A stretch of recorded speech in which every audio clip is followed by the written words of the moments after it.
পাকিস্তানের বিপক্ষে তৃতীয় টি-20তে টাইগারদের ব্যাট হাতে শুরুটা হয় দুর্দান্ত। ওপেনার তানজিদ হাসান তামিম ও পারভেজ হোসেন ইমনের দায়িত্বশীল ব্যাটিংয়ে পাওয়ার প্লে ৬ ওভারে বাংলাদেশ সংগ্রহ করে বিনা উইকেটে ৫৩ রান। ৬১ বলে ১০০ রান যোগ করে এই দুই ব্যাটার। দলীয় সংগ্রহ যখন ১১০ রান, ঠিক তখন তানজিদ হাসান তামিম ৩২ বলে ৪২ রান করে ফাহিম আশরাফের বলে আউট হয়ে ড্রেসিং রুমে ফিরেন।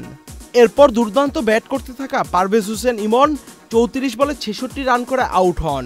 ওয়ালটন মাইক্রোওয়েভ ওভেনের খাবার গরম রাখে দীর্ঘ সময় ধরে। Walton microwave oven. ইমনের আউটের পর বাংলাদেশি ব্যাটারদের কেউই দায়িত্বশীল ব্যাটিং অথবা ঝড়ো ইনিংস খেলতে পারেনি।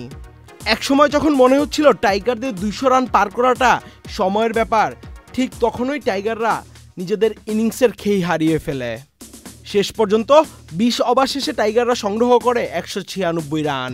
শেষ দিকে জাকের আলী অনিকের ৯ বলে ১৫ রান ও তানজিম হাসান সাকিবের ৩ বলে ৮ রানের কেমিওতে ভর করে পাকিস্তানকে ১৯৭ রানের টার্গেট দেয় টাইগাররা। টাইগার বোলাররা ম্যাচ জিতিয়ে পাকিস্তানের বিপক্ষে হোয়াইট হাউস হওয়া থেকে রক্ষা করতে পারে কিনা তাই এখন দেখার বিষয়। আহমেদ শাফি, চ্যানেল আই।